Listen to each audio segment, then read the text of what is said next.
Hi, M5777. Please introduce yourself. I'm Hanimi Arevado, 35 years old, single mother. I have two kids, 8 years old and 10 years old, Roman Catholic, and Your highest educational attainment. high school graduate. Okay. So you have an experience being a helper in different country, right? Tell me about your experience. I have experience in Doha, Qatar. Uh,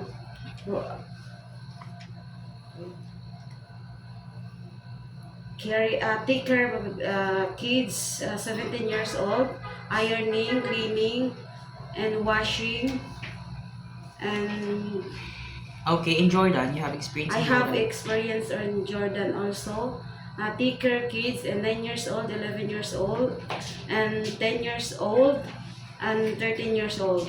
Okay, and you also both car washing on the same employer, right? Yes, How many car do you car wash on the? one car only. Okay, one car only. So you don't have any experience taking care of a newborn baby, right? Right? Yes. Okay, but it is okay to you to take care of a newborn. Yes. Okay, what will you do to the baby if the baby is crying? Uh, See the temperature and tummy and diaper. Okay, we will check the diaper. Yes. Okay. Um, but you know how to prepare a milk for a newborn, right? Yes. Okay, because since you have daughters, Yes. you are the one who took care of these two lovely daughters. Yes. Okay, since birth. Yes. Okay. Why do you want to work in Hong Kong?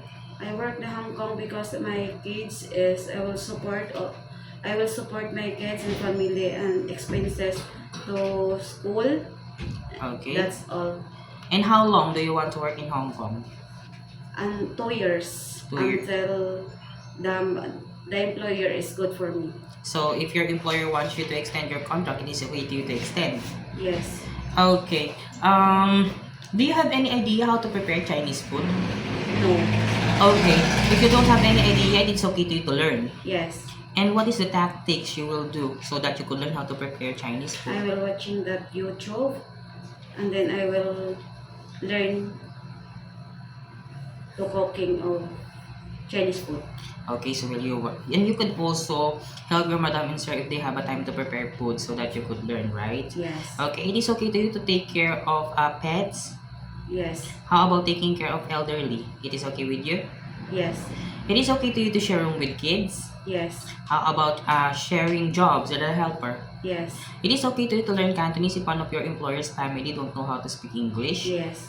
Okay, my last question is, what will be your message for your future employer?